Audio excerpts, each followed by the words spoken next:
The world is a global village. And that's because information travels beyond boundaries. And on This Morning on ITV, we guarantee unbiased analysis on topical issues that will educate you, entertain you. So join us. Join us. Join us. Join us. Join us. Join us. Every Sunday to Thursday, 7 a.m. to 10 a.m. on your ultimate news and current affairs program on television. This morning on ITV, TMI. Join us. Thanks for joining us on the show as we take the discussion to the next level. Of course, the issue of local government autonomy just won't go away in a hurry, obviously, for so many reasons. Last weekend in Akwa Ibom State, local government elections were held, and as expected, as is always the case, the ruling party in that state swept all the councils, chairmanship position, and even councillorship position. Most analysts have said this is not healthy for democracy. Today on the show, we know that the National Assembly, particularly the Senate, has voted in favor of local government autonomy. But as demanded by the Constitution, the state legislators have a role to play by voting against that position or voting in support of it. Last time out, we had this in the offing where it got to the level of the state legislatures, and as expected, it died at the level of the state legislature. I have with me in the studio the state president of the Nigerian Union of Local Government Employees, NOLGE, Comrade Young Ilanikina. Comrade, many thanks for joining us. Thank you very much. Good morning. I also have with us in the studio a frontline civil society activist in Nigeria, the executive director of Foundation for Good Governance and Social Change, Comrade Austin Osakwe. Comrade, many thanks for joining us. Thank you very much. Good morning, viewers. Well, we're expecting Comrade Olu Martins to join this discussion. We hope he gets here on time. But gentlemen, let's set the foundation for this discussion. What autonomy are we talking about in the first place as it relates to local government? Let me begin with you, Comrade Austin Osakwe. Well, because we claim that we run a federal system, there are certain things that go with federalism. One of them in the Nigerian case is that there's a three-tier arrangement in government, which is federal, state, and local government administration. Over time, in spite of the various reforms, chiefly among which was the one put in place by the military in 1976, we tended to have had a situation where the local governments were emasculated and tied to the apron strings of the states. They were not able to function independently as a tier of government. So when we talk about autonomy for local government administration, we are asking for a restoration of the local government to the ideal where there is political autonomy backed up specifically with financial autonomy.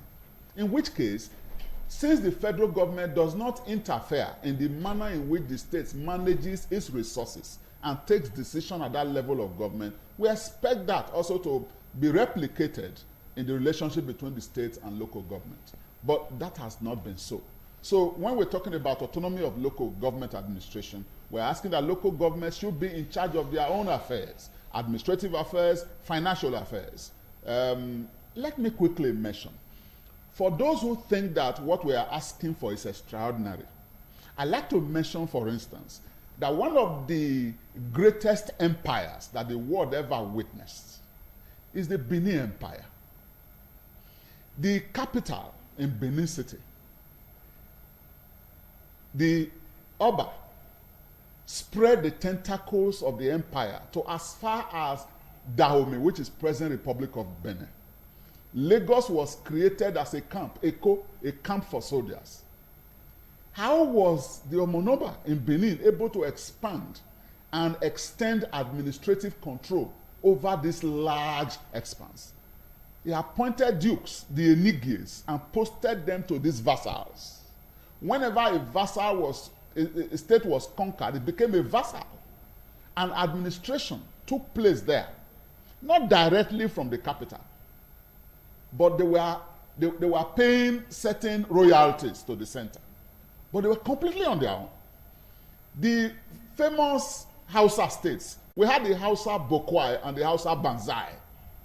These were being administered separately. So it's always been so. It's nothing strange. Okay. So the point we are making is that if you have a three-tier administration, There must be 3 tiers. No one is inferior to the other. The President of the Federal Republic of Nigeria, for administrative convenience, would have loved a situation where he was able to stay in Abuja, in Aso Rock, and give instructions to states. But you find that what he does is to appeal to them. I appeal to you to pay salaries. I appeal to you to pay pension arrears. Even when this overpayment for the Paris Club is being refunded to the state, the president still appeals. The money is coming from there. Yeah. When the federal government talked about saving for the rainy day in the sovereign wealth fund, the states opposed it, and the states won. So the state is a tier of government that the federal government cannot interfere in. What we are saying is that local government was intended to be so. Okay. It is not inferior in any way. It's another level of government. And that autonomy exists as administrative, political autonomy, and then, of course, as financial autonomy. Okay. So, you have a state house of assembly making laws for the state. Yeah. You have a bicameral legislature, Senate and House of Reps making law for the federal. At the local government level, there are elected councillors who constitute the legislature for the local government. The anomaly is that instead of allowing this legislature to make laws for the security and good governance of the local government level, you ask the House of Assembly to make laws for the local government. Anathema. Number 2, we have a situation where the state government still appoints a commissioner for local government who interferes in the internal administration of local governments. You still have a joint account between the state and the local government. So you have a senior partner and a junior partner. Local governments, I understand, they still submit a paper mentioning the projects they intend to implement for approval by the state.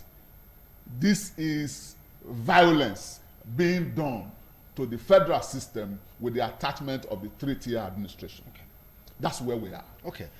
Comrade, we saw the National Assembly obviously listening to the feelings, the yearnings of many Nigerians on this issue of autonomy of local government. They did the needful by voting in favor of the autonomy of local government. But we know it doesn't stop there. It doesn't end there. It has to come to the state legislatures. Let's take it off from that point. What's your expectation along those lines in terms of what is expected of the state legislators to do to ensure that this bill sees the light of the day? So firstly, let's put on record that the purpose of local government is one, participatory governance, where the people participate in their own administration. The second reason is, one, for these local government councils, they are going to have rural development, developing the rural area. That is the aim. Now, what we have now, we have successively tried as much as we can to amend the constitution. The last time it failed because so many houses of assembly and some governors were interested in it. Like my comrade mentioned, the reason for it is best known to everyone. We all know the reason why they are interested in it, but that is not what it's supposed to be. And I want to say the National Assembly have done their own part. The bill have come to the houses of assembly in the various states. We expect the House of Assembly members to do the needful because, one, they are from these various local government councils, the various constituencies, and they are representing these constituencies. So we expect them to represent the interests of their people. Then 2, if they don't do it now, history will remember them, either positively or negatively, that during their tenure, local government could not get freedom. We are not calling for autonomy for local government so that for salary or for this. We are looking at democracy per se. The reason why Nigeria is not moving forward is that we are not practicing it. You take, for instance, now, a while ago, you had a lot of Nigerians that are suffering outside. Security challenges. We have economic challenges. If the local government was in a proper position, these things will not be there. A lot has been invested in the local government. What have we to show for it? Right from 1976, a lot have been invested. If you go back to our rural areas now, then you now look at the quantum amount of money that has been invested in local government. Then you ask yourself, these people still have no road? These people still have no pipe-borne water? These people still don't have this. All these are issues that will bog your mind to say, what is really going wrong? And you still see some state governors bold enough to say, no, local government don't need autonomy. Then what else do they need? Then you don't want to practice democracy. So that is the problem we have in our country today. But we do hope that our houses of assembly in various states will do the needful. Our union have done its best, canvassing both in the national, in the dailies, trying to drum public support, and I know the public are in support of it. But in Edo State, we are not we want to go on the street, protest, doing that or none. But we know we have appealed to our houses of assembly members, and they will do the needful. Particularly, again, we are indeed grateful to the governor for the role he has been playing. Like you've seen on air, we have been saying rightly that the governor have granted financial autonomy to local government as far as Edo State is concerned. Is this backed by law? It's backed by law. Okay. It's backed by law. Okay. Because this time around, it's not a question of some towns collecting money for government. No. There is a law dictating who should collect revenue. And it is the local government worker. And by God's grace, we are doing the best we can, and there are room for improvement. So in that area, we're indeed very grateful to the governor of the state who has started it against all other states where you still see government interfering, because we travel from one state to the other. We change notes, we exchange notes, and I want to say Edo State for now is standing on a good ground as far as the financial autonomy is concerned. We only just need a bit of it, and I know the governor will support this move. All right, comrade. Some have argued that granting autonomy to local government will mean having two states or two states in one state, because the local governments are what really constitutes the states. I don't know what you make of this. No, I think that argument is neither here nor there. It doesn't hold water. If you ask the federal government, they would like to do away with states and just have their way across the country. There's a difference between what you desire and what is right for the people. That's the essence of democracy. There is no clash at all. That's what, in fact, my present argument is that it is in the interest of the states to have autonomous local governments administration. And like Comrade Young said, what this governor, the present Governor Obaseki, has experimented with, I hope it's going to be deepened, shows clearly that it's in his favor and in his favor of the state government to have autonomous local government administration. The burdens that the states carry, which have made them look like monsters in the eye of the people, is the failure of local government administration. And this failure is traceable to a wholesome emasculation of the local government structure by the states. Because, Nigerians want something big. We want to preside over something big. So when a little of our powers is taken away, we don't read it as mean taking a burden away from us. It's like when a pastor says, some members broke away from my church. I often say, my friend, shut up. They are helping you to spread. Look, the number of people that you now have to answer to God for are less now. Somebody has taken some responsibility away. Let me tell you where the problem seems to be. And we can't run away from this. There is a lot that the state should have that the federal government is taking from them. I don't understand why the federal government is involved in agriculture, for instance. On whose land do they want to practice the agriculture? It is not an accident that the great countries of the world that run federalism, the federal government is only involved in 4 things: in currency, immigration and customs, defense and foreign policy. That's all. Because the federal government does not have land on which to practice agriculture. So all the billions voted in agriculture is money looted and relooted, as far as I'm concerned. Now the state extend that to the local government. A lot of the areas where local government should make money from and make the life of the people at the grassroots rich, the state governments have also taken over. The state government has no business with markets or abattoirs or burial grounds, a lot of those things. Even sanitation. The state government has no business. It's local government. So a wise governor who is business oriented, like the one we have here, will immediately understand that if local governments are strong, they are autonomous, they are able to take care of all the problems that people are blaming the state for.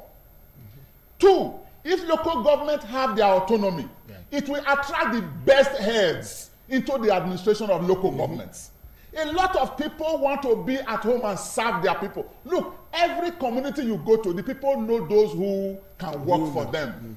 It's not difficult. You won't need to rig election at all. If you try to rig, you lose.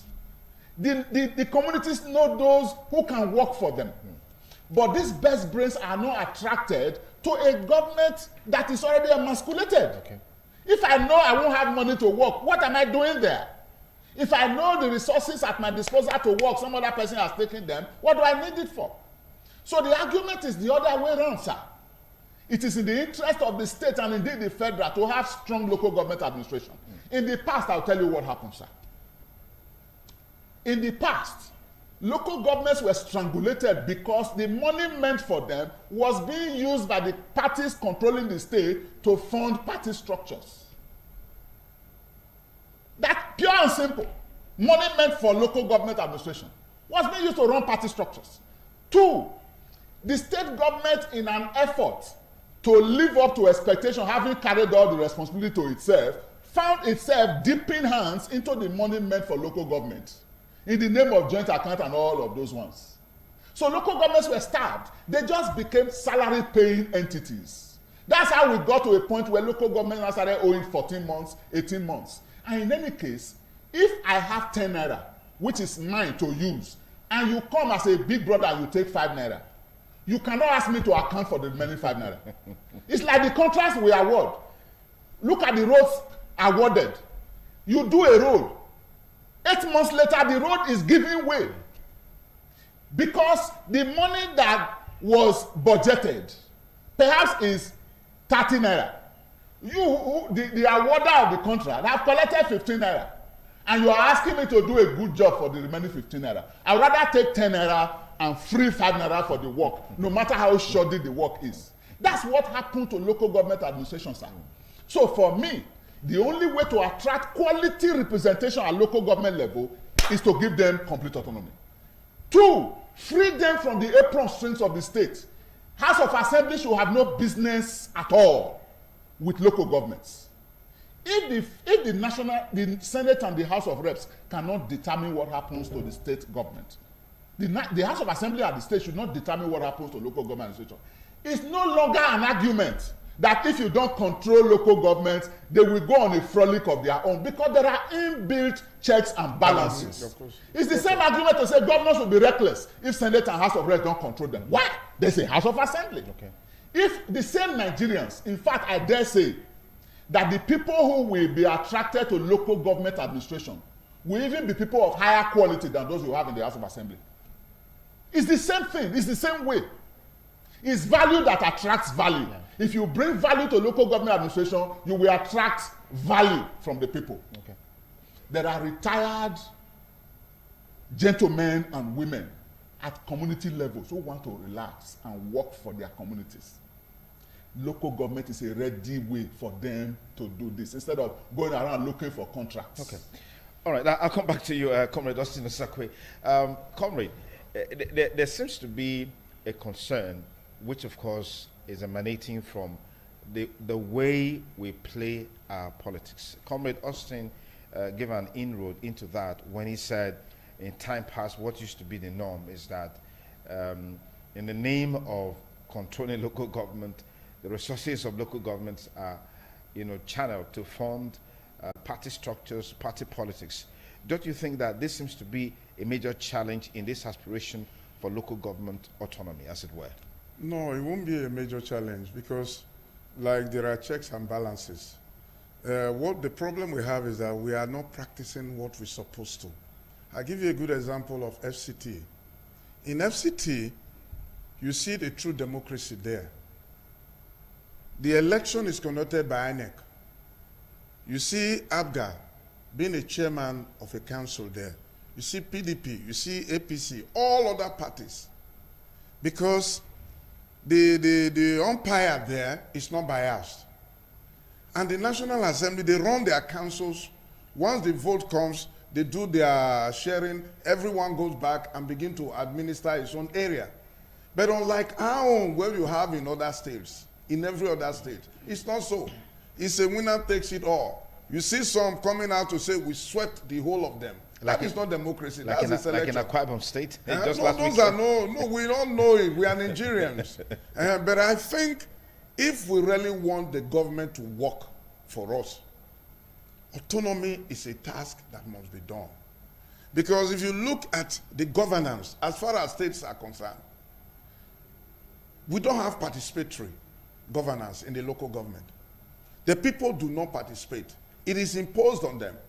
You have these joint ventures that we have in all the local government councils. You will see projects being executed. That is not what the people want. The people know what they want. For instance, you go to some villages, you see market there constructed over 10 years ago, not being utilized. Because that is not what they want. It is something that is sent from above, put it there for them, whether they want to use it or not. How about the resources that have been used and wasted? Two, if you look at the local government per se, look at the resources that have been pumped there. Has it been properly utilized? Local government has been reduced to just a cashier where you just pay salary. No. The people discuss their own issue. The councillors are there to legislate, pass bylaws, laws that can govern their own locality. But in a situation now, those ones are just there as rubber stamp. That is what we are saying in our union. That this is an opportunity for our House of Assembly members to really truly represent the people by passing yes for that autonomy of local government councils. Like we have, like I mentioned earlier, in our state, I do not think it requires us protesting or demonstrating for the House of Assembly to do the needful. We would have done that. But we know we have spoken to vast majority of them. And some of them have local government background. They know what we suffer in the local government area. This is not a Noga issue, it's the people's issue. Okay. This is not a union issue, it's the people's business. That is why we are just there as, how will I call it, a catalyst to ensure that this process is put in place properly. Okay. And we will continue to liaise with our House of Assembly members to ensure that local government have autonomy. All right, Comrade Austin Osakwe, how feasible, how realizable is this autonomous dream for local government against the background, if Edo State, for example, vote in favor of local government autonomy, we expect a certain percentage of the state legislators across the country to do the same. Considering the fact that we have different governors, different leaders with different mindset in their disposition towards local government autonomy, how feasible is this? Yes, comrade. We have been down this road before. In collaboration with comrades in Noge and several other civil society groups, we have been down this road. We narrowly missed it the last time. And the reason is clear. It is not in the interest of many of the state governors to have virile, vibrant, and self-accounting local governments. But that's because they are myopic. That's because they themselves have not appreciated the overall necessity and indeed indispensability of autonomous local government structures. And I'll tell you this. And in this, I agree with Comrade Young. I have a member of the State House of Assembly, Honorable Igbas, with us live on the show, and he's joining us live via telephone to contribute to this discussion. Honorable Igbas, MD Igbas, thank you so much for joining us on TMI Monday. Thank you very much, Sonny Diokokoso. Okay, so give us your take on this discussion on local government autonomy. Can you give us an insight into the minds of the average member of the State House of Assembly on this issue? Well, my brother and my friend, the truth is that the issue of local government autonomy to a large extent should not be disputed. It's not something that we should even argue at all about. I think that the interest of the people is in your heart, and you have it strong at heart. You must support autonomy in all ramifications.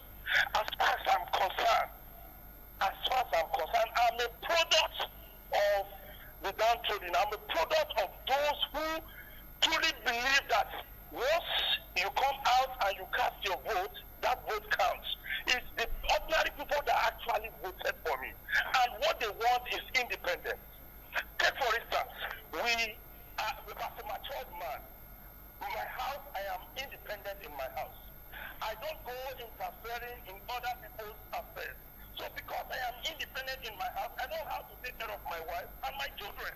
Now, for instance, if it wasn't like that, I have my still brother somewhere telling me that once you wake up this morning, don't greet your wife, or once you wake up this morning, don't make sure that your children, they are locked up in the house, you don't allow them to go to school today, and that is controlling my family. I'm not independent. So, in the same extent, in same vein, local government should be allowed to do their work. They should be given free hands. Look, we are growing every day, for Christ's sake. We should grow with development. As we develop, we should do the right thing. As far as I'm concerned, I have spent time without number that I want to be part of those that stand on the side of the people. We'll have it next week. You need to hear from each and every member of the House. We are going to speak our mind. I am Honorable Sir EDHA. I represent the good people of Eastern Northeast Constituency 2.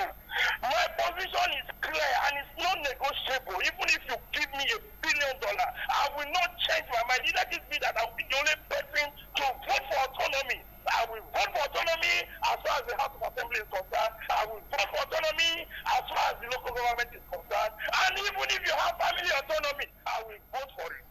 That is my position. All right, thank you so much, Honorable MD Igbas. Thank you for the useful insight that you brought to bear. That means that the people at the grassroots, they already have one vote from the State House of Assembly. That's coming from me because you said so. Thank you so much for joining us live on the show. Thank you, and have a wonderful day. God You bless. too, you too.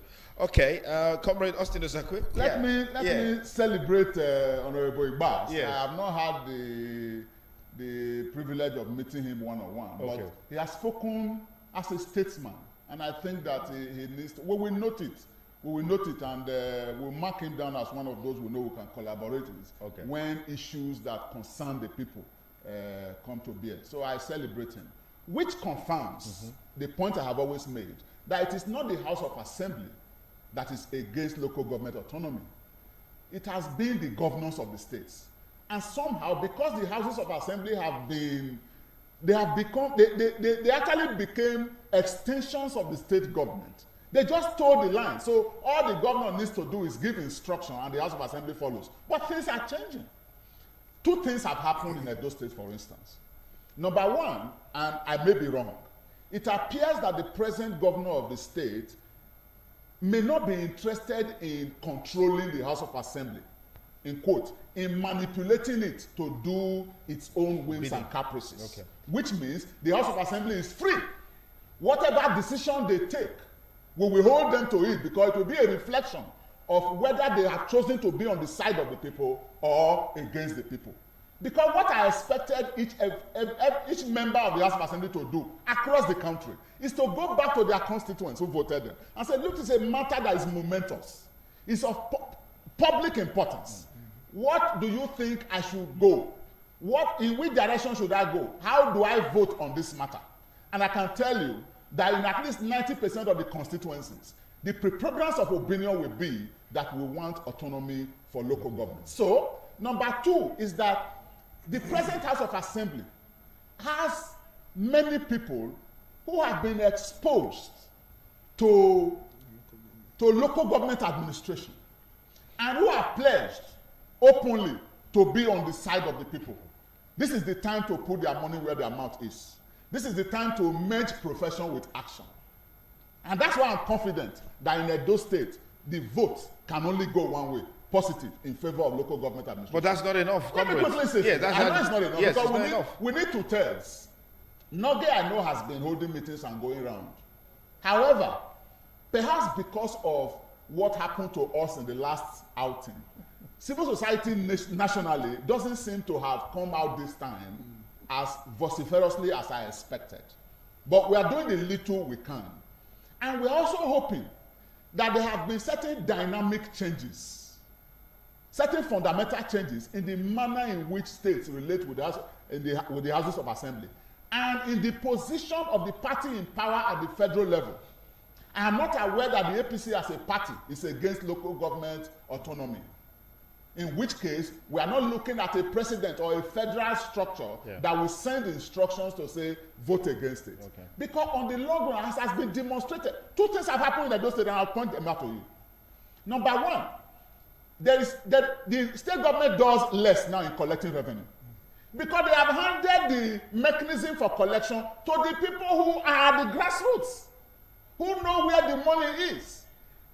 The state government does not know the mama puts that are in different corners who are making so much money on a daily basis, who are just working without paying taxes. Smiling to the bank. Yes. The local governments know where the money is.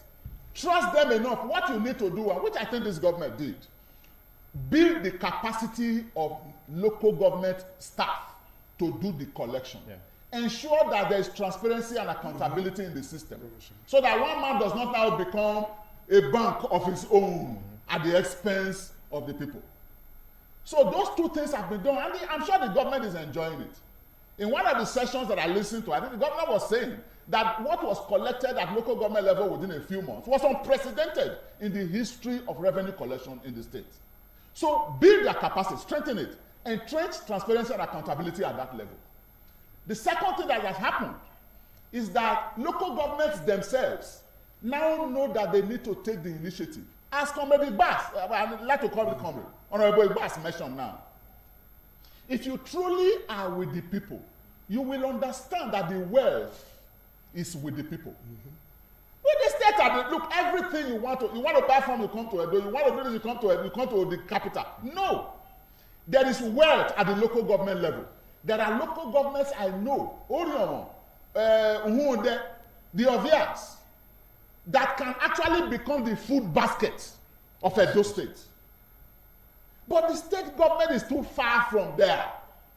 You need to empower the local government. You need to strengthen them and look, the moment people know, there is a saying in Benin, I didn't stay long enough in school to be able to translate it to English. They say, that's the basis for capitalism and the basis for progress for human nations. Paraphrasing. Please try. If you are for our global audience, in UK, Europe, global audience. Yes, global audience. If you are pounding yam, yes, and you are seeing the pounded yam in the plate rising, you have more strength to pound more. Yeah. If you are pounding and you pound, you will look at the place. Where is the? You become weak. You are not able to pound more. Local governments will work hard and harder and attract the best if what they are working for, they are saying it.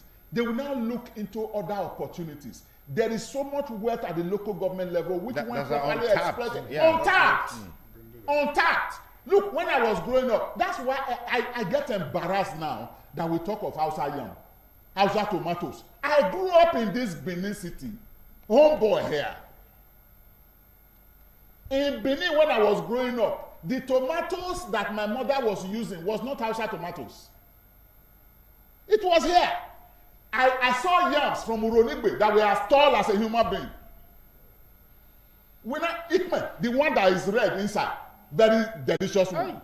We don't find it anymore. That's not Hausa yam. Don't take me there. I need to take you there, sir, so that we can begin to salivate and see the need to go back to where we are coming from. It's important. But we abandoned all of these things because everybody moved to the capital to come and do white-collar job, to carry paper and be pursuing small contracts in offices. That's not where the wealth is. So when this governor was saying, for instance, that government house is not a bank and people should not be rushing in there, I bought into that because of the message it sent. That we all as individuals, as organizations, as agencies of government, need to proactively become innovative and look for sources for creating wealth. We just saw the young lady who left here before us. That's a young lady that's very well spoken. In fact, when she said she was not a graduate, I was taken aback because I can't find 5-10 graduates who can stand that girl in level of articulation, in fluency, in delivery, and of course the ideas that are brimming from her. To have gone to waste 4 years is a failure of leadership, a failure of governance. That girl didn't need to come to Benin City at all. She just needed to be at her local government and get involved in the mechanism for wealth creation and distribution. So my support for local government administration is first for the entrenchment of sustainable development through good governance. And then, of course, in generating untapped wealth, being able to harness this wealth and turn it into progress for our people. That's my support. Thank you so much, Comrade Austin. Well spoken. Comrade, as we round up now, you know, you said earlier that you as a union, mobilizing and trying to ensure that you get the state legislatures buy into this, knowing that this is not just those state legislatures' job alone. You need two-thirds majority of the legislators across the country to buy into this. What has been the reaction from your interactions across the country, and what's your expectation along those lines? Well, the national body, we've been having series of meetings, visits to various houses of assembly, and we've all have been given the marching order. We are doing the same here, and we are putting up strategies to ensure that no man can hide from this. You see, in a situation where somebody will hide and vote and know he is not accountable to his vote, will no longer come up again. We have a strategy. For instance, in Edo here, we want to make sure every house of assembly member that voted here, we want to know your vote, whether you voted yes or no. And if it is no, you will come back home and account to the people why you voted no. We have that machineries in place already. So no one can, if it requires going to court, the union is prepared to go to court to get the votes who voted yes or no from every member across the country. So we have put that machineries in place, and we will discuss it with the speaker and the clerk of the house, that as soon as the vote is compiled, we want to know who voted yes. Constituency A from so-and-so local government voted no or yes. Then at the election period, you will come home and we'll show you your report card. Then across other states, we are aware of some governors that are fighting hard to ensure that it wouldn't work. But this time around, as God will have it, some of the houses of assembly members are turning against them. And again, some of the changes that came up, like he mentioned, the direction of the federal government, the federal government, the president of the country, is towards autonomy. And so there is no party instruction as to voting against. But apart from some houses of, some governors who are bent on saying, no, I am not tired of it, I still need to control the local government.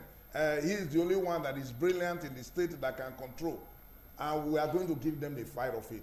And that is why you see in some of those states, you see protests here and there, no get going there, and like in, I don't want to mention them now, where the union have gone there to House of Assembly and there are quarrel, fight and all this. But in those states, I'm very, very sure, like our honorable just mentioned now, he's a strong and a good comrade. He's a man of his word. He just won out of 18. No, we have a lot of them. There are very many progressive people in the House of Assembly. We have a lot of them. For now, I'm very sure we have over 20 that we have spoken with that have told us they will stand on the side of the people. And we are very sure we will have 24 or 23 of them voting for. But whoever voted against, it's not no secret anymore. The world will know your direction. Okay. Are you threatening them? No, it's not a threat. It's democracy. Because, for instance, like in U.S., it's urging them. It's appealing to them. McCain came up publicly to say, I am against the policy, the head policy of my own party. Yeah. And publicly he voted against it. Yeah. And that was what killed the bill. Yeah. So it's not a threat, it's just answering the call of your people. Okay, like Comrade said, you're appealing to them. Yeah, You are appealing, urging them. Please do the wish of the people. Okay, I know that the people at the State House of Assembly are Democrats themselves, from the Speaker to the Deputy Speaker to the Majority Leader and all the other principal officers of the House. They will listen to the voice of reasoning, to the voice of the people, and do the needful to ensure that at the end of Edo State, at our own end here in Edo State, the yes to autonomy vote takes the light of the day. And we hope that is replicated in other parts of the country. So for once, we can have the true autonomy of local government come into existence. I want to say big thanks to our comrades for finding time to be here. Comrade Austin Osakwe. Thank you very much. It's always a delight to have you here. No wonder they call you the living legend. Thank you so much for coming. Thank you, Comrade Young, many thanks for having you on the show. Thank you. Well, we'll take a short break. We'll be back to look at another very interesting story. A CIA agent who confessed to killing Bob Nesta Marley. I'm sure you want to know more about that. Senior Kings Ugbebo, reggae maestro, is with us in the building. Will be joining me shortly as we x-ray that. But I'm just wondering why the man has to wait this long that he's on his dying bed to make this revelation. Recently, we saw a similar one coming for the late Princess Diana.